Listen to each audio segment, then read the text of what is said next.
So, ayun. Kinuha ko lang yung mga halaman na meron ba ako dun sa parking. At gusto ko ibida sa inyo. Ito. Dahil dun sa Plan Converges, tama ba ako ng pagka-pronounce? Di ba nung last na nakilaho, hindi ako nakilaho. Nag-video lang ako doon. Yung iba nga nakurap pa yung video. Konti lang yung na-upload ko talaga. Yung mga highlight, hindi ko talaga napakita sa inyo. So, sana, inano ko talaga na makasali ako sana this September. Kaso nga, di ba yung nangyari sa amin? Kaya, malilimit yung mga punta ko doon sa mga ganong event. So, ito dapat yung isasali kong entry. Ayan. Ito, kita nyo naman to. Si Gigantium na variegated. Ha? Nangyari pa dito, nalagyan siya ng, nalagyan lang siya ng pintura nung nagagawa dito sa bahay namin that time. Pumangit pa nga to eh. Pumangit to itsura niyan. Tapos, ito siya. Tapos, naging aurea. Yung isang malaking aurea niya, meron pa, merong malaking aurea din, ganito kalaki. Nangyari, nasira nga nung nagagawa dito sa amin. So, hindi na ako umimik. Pero ito dapat, yung isasali kong entry. Ayan. Dalawang kulay, no? Ito, si aurea, si Gigantium variety ito, Tapos, ito, white. White, tapos, yellow. Ayan yung itsura niya. Diba? Ang ganda-ganda. Ayan, oh. Sana nakikita niyo. Binibend ko lang ng konti. Ito sana yung isasali ko. Parang kakaiba lang. Ayun na ito lang kung magkano ko ito nabili. Kasi nga, isasali ko talaga siya sa competition. So, first time kong sasali, kaya gusto ko sana may kakaiba akong plan. 3 yung ibibida ko sana na plan. Makakasali. 3 sana yun. Tapos, ito yung isa. Ganda-ganda lang ako. Ito yung isa.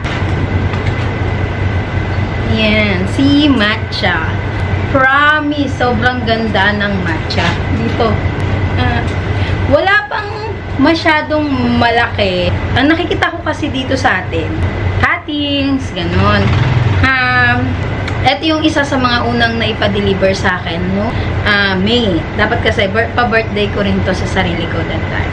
Pero nga, kukunin ko na lang siya dapat nun sa Thailand, nung June. Kaso nga lang, sabi niya, ipaship na nga daw habang medyo maliit pa. Kasi hindi pa ganito kalaki yun last time. Pero ganyan na siya kagaya. Mas maganda yung variegation niya. Lalo na yung mga natanggal dito. Ang ganda ng pagka-minty effect niya. Ano siya eh?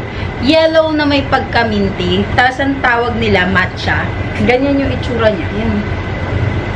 Ang ganda, no? Mas maganda siya sa personal. Tsaka ang laki na niya. Yan. Ang isa pa lang napansin ko sa Monstera, mas madaling lumalaki yung dahon niya kapag konti lang yung mixture na ilalagay mo sa kanya. Mas importante sa kanya yung maugat. Ayan. Ayan. Mas importante sa kanya yung ugat, tsaka yung aerial roots niya. Mas madali. As in, ayan. Ayan siya, ha? Nilagyan ko lang siya ng konting moss para sa sa ugat niya sana para maging mas healthy. Kaso mas maganda pa rin talaga na wala lang, natural way mo lang siya. Yun yung napansin ko. Mas lalong gumanda yung dahon niya nung panay-panay yung ulan, as in parang non-stop ulan. Ngayon lang medyo nag-stop yung ulan, ha. Tapos may bago na naman paparating na bagyo. Eto, ayan siya. Eto, may pagka-minty-minty yung kulay nitong isang to. Ayan, yung mga nasira kasi, mas maganda yung pagka-minty effect niya. Alam niyo yung pagka-minty effect niya, parang pink ang dating. Ayan. Eto kasi, hindi pa to masyado maganda, ha. Ayan. Nag-iiba yung kulay nila. Depende sa lugar na paglalagyan. Kaya ako siya nilalagay sa parking kasi mas lumalabas dun yung ganda ng kulay. As in, proud. Kaya ngayon, kahit yung mga Gigantium ko, mas maganda yung labas ng kulay dun sa parking. Kasi nga that time siguro, yung net kasi sobrang doble-doble nung nilagay nila. Kaya naging parang silver lightning yun dito sa loob ng sa garden ko sa labas, ha. Pero ayun siya, ganyan siya kaganda. Pa. Ang gaganda ng dahon niya, tsaka ang lalaki. Tapos ito yung bago na uli. Ito bago na to, ha. Tapos nag-umusli ulit yung bago niya. Tapos yung bago niya, buntis na uli. Sobrang bait niya. Kaya masasabi kong nag-acclimate na siya ng sobra-sobra. Ha, kaso nga lang, kailangan ko ng budget ngayon. Alam niyo naman kung bakit. So, i-out ko na lang sila. Totally nga, ayoko sana siyang i-out kasi gusto ko sanang mas mapalaki siya. Ha, parang gusto ko ikat. Pero, mas okay na ako na ibenta na lang siya ng buo. Ha, ito is gift ko sa sarili ko. Ito, tinan nyo naman yung ano. Yung ano niya pa, yung stem niya. Paano ko ba ma-explain yung stem niya? Ganda kasi pinapakita eh. Yan, pakita ko lang, ha. Ayan. Ayan yung stem niya. Yung kalahati mint, tapos kalahati yellow. Ganon yung pagka-style nung kanyang, ng stem. Ha? Ang ganda nito nung, ang ganda-ganda nito lalo. Yung minty effect niya, sobrang ganda. Kaso nga lang, ayun, siguro dahil nung nag-acclimate siya. Pero ngayon, okay naman na sila. Kaya, wala na akong problema dito. Ha? Sa makakakuha nito, sobrang sulit na siya. Kasi ibabundle ko siya kay Gigantium. Kung magkano ko sila nabili, yun na lang din talaga yung ibibigay ko para sa inyo. Kahit makita ninyo kung magkano ang presyo ng matcha, magugulat din talaga kayo. Napalaki ko lang to ng ganito. Ayan, ha? Ayan siya. So, ayan, lumipat lang tayo kasi nga, umaambo na naman. Ayan, baka umulan na naman. Yun is, eto, papakita ko lang sa inyo. Eto kasi si Marble, ha? Si Gigantium Marble. Iyaan ko na lang siya. Ibabundle ko kay Matcha ng 13,800. Pinaka sobrang budget friendly.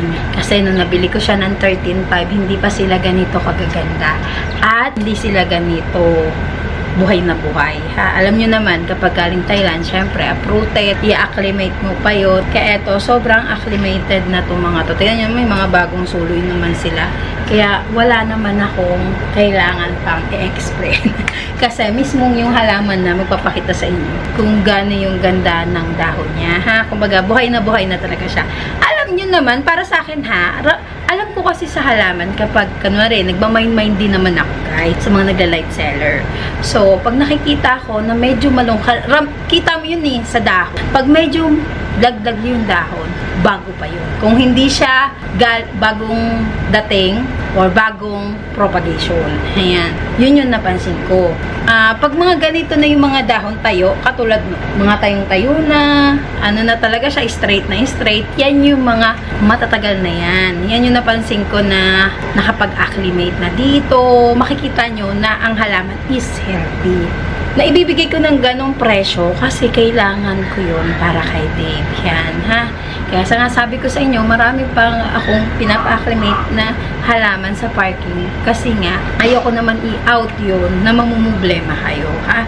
Lahat sila nakapatid, lahat sila nakamixture. At wala na talaga kayong magiging problema. Eto, nung nandito siya sa bahay, dito, sa garden ko dito sa bahay, naging malabo yung kulay niya. Medyo malabo, pero may mga variegation pa rin naman. Ayan. Kita mo dito, kasi dito may payong ako, ha? Eto yung bagong lumabas sa kanya. Ayan. Tapos yung bagong lalabas sa kanya, may pagka-pink. Ayan. Ewan ko bakit. Pansin ko lang may pagka-pink. Oo eh. Ayan. May pagka-pink variety yung bagong lalabas sa kanya. Ewan ko kung bakit. Pero, ayan nga ha, i-babundle ko sila nito ni Matcha. Lalapit ko rito para makita nyo. Dito ko na siya nilagay kasi nga, i-video ko para dun sa mga pwedeng Pero, sobrang thank you kay Ma'am Sanet, kay Ma'am Joylene. Sobrang thank you kasi nga sila yung mga bumili ng mga halaman dun nung nag-video din ako. Kay Sir Glenn, ayan, sobrang thank you. Wala akong masabi sa inyo. At si Sir Glenn yung babayaran niya na, sige akin na yan, pa-acclimate mo pa ng maayos, tapos babayaran niya na yan. Sobrang thank you. Parang feeling ko sila yung feeling ko lang naman na yung may mga ganong tao na hindi mo na kailangan mag-explain ng napakarami. Bagugulat ka na lang, nag-send na lang sa'yo ng SS nung bayad. Sabi ko, wala sir, andito pa yung yung plans, kailan mo gusto ipa-deliver? Hindi, okay na yan. Okay muna yan. Para nabayaran ko na, wala akong problema. Ganun sila. Pero alam niyo yun, alam ko na nararamdaman nila yung pinagdadaanan ko. Na hindi man nila sabi na, hindi dahil kailangan mo ng pera. Hindi. Nakaka-touch yung ganung tao na hindi nila dinadirect sa'yo. Na alam nila siguro na baka mag-self-pity naman ako, lalo na yun si Ma'am Sanay at si Ma'am Joailin. Siyempre, may tao kasi, diba na, may tao kasi na parang yung alam niya na nga may pinagdadaanan ka. Tapos parang mas lalo niya ipapaisip sa'yo na may pinagdadaanan ka. Correct me if I'm wrong, ha. Pero yun yung napansin ko, yan sila Ma'am Sanit. Nagbayad agad siya kasi Ma'am Joailin. Sabi ko, Ma'am, kailan mo papaship sa niya? Sige, pag available ka na lang. Para nabayaran ko na wala na akong problema. Alam ko yung mga padali nyo, pero sobrang thank you, ha. Kasi meron namang iba, merong isa na sobrang, sobrang, okay, paship mo na yan ngayon. Babayaran ko na lang pag natanggap ko, ganon. Siyempre, nag-aahot nga po ako kasi nga kailangan ko ng pera. Kaya nga, medyo mababa ko na talaga siya binibigay. Magkano lang yung pagkakabili ko, yun na lang. Kasi nga, gusto ko lang po maibalik yung pinuhunan ko. Kasi kung alam nyo, kung hindi to nangyari sa amin, hindi ko talaga siya ibibigay ng ganitong presyo. Hindi ko siya ibibigay ng presyo kung magkano ko siya nabili. Kasi na-acclimate ko na siya, napaganda ko na siya. Kahit sa iba kayo tumingin na nagbebenta ng halaman, mga rare plant na seller, yung mga top rated, makikita nyo isa-isang dahon magkano yan, 5.5, 7.5, ganyan. Kaya nga nagsasabi sila, Jen, sobrang baba mo naman na ibigay. Kasi kailangan ko talaga ng pera. Sabi niya, kung wala lang ako nabili sa Thailand, binili ko na yung mga plants mo. So, ayun lang yung kwento. Pero, ayan na, sobrang thank you sa inyo. So, ayan, bundle ko na lang binigay itong dalawang to for 13.8. Pero nakuha ko sila ng bundle ng 35. Tinawaran ko lang yun. Kasi sabi ko sa kanya, sabi ko, sawadika, ganun, sawadika. It's my birthday, June is my birthday. Give me some discount, please. Oh, it's it's new in the Monstera family, blah blah blah. Please, it's my birthday and I bought a lot alam niya. I bought lots of plants to you and then when I come there, I will sell more. Okay, ganon siya. Sabi niya, okay, I give it to you 13,500 both plants. Yun, eto, both plants. Pagkakaano pa nga niya nun, 15. Tapos sabi ko, can you give it to me 13,500? Okay, ganun. Napakabait. Tsaka, ayan, wala akong problema sa kanya. Ha? So, ayun lang. Ayun muna yung mapapakita ko. Meron ako dito. Sa kanya rin galing. Sa atin kasi sabi global daw. Pero ang sabi niya kasi, Adansonii ay monster. Ito siya. Ayan. Alam nyo, mas gumanda yung kulay niya nung nakapag-acclimate na siya. O, tingnan nyo. Parang nga talaga siyang si monster. Ha? Pero may nakakuha na nito. Ayan. Thank you dyan kay ma'am. Papakita. Ay, wag ko na lang pala sabihin. Nahihiya pala. Kinuha niya na lang kasi to. Pero, dalawa na lang tong natira na to. Tapos, kinuha niya yung isa. Tapos, kinuha ni Sir Glenn yung isa. Ayan yung itsura nila. Sobrang, pag hindi mo carry yung monster na Monstera, dahil samahan, mag-Adansonii ay monster ka. Medyo, mura yung price niya, ha? Ayan. Ang ganda, no? Ganda-ganda ako dito. As in, yan. Ganyan siya. Parang sa akin, mas na-appreciate ko to kaysa kay Monstera Monster. Kasi nga, mas madali itong dumami. Kay Monster kasi na Monstera, ang tagal. Naku, kung alam nila. Yan! So, ayan. Yun lang muna mapapakita ko sa inyo. Lalo na tong sigigan niya ko. na mahal ko ngayon.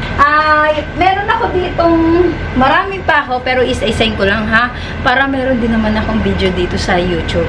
Diba ka sabihin nyo, ba't ayaw mo pa isahan? Marami sila, totally marami sila, at ina-acclimate ko pa. Ayoko naman mapahiya sa inyo. Pero, ginagawa ko rin siya na kumbaga, batch by batch kasi kailangan ko rin ng video guys dito sa YouTube.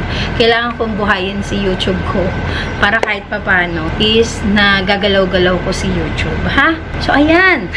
Sa inyong lahat, sana may magustuhan kayo. At dun sa mga magkakagusto, huwag kayong mag-alala. pinakasulit na yung binigay ko sa inyo. Acclimated, at the same time, nakapat at make sure wala na kayong papalitan at hindi na kayo problema.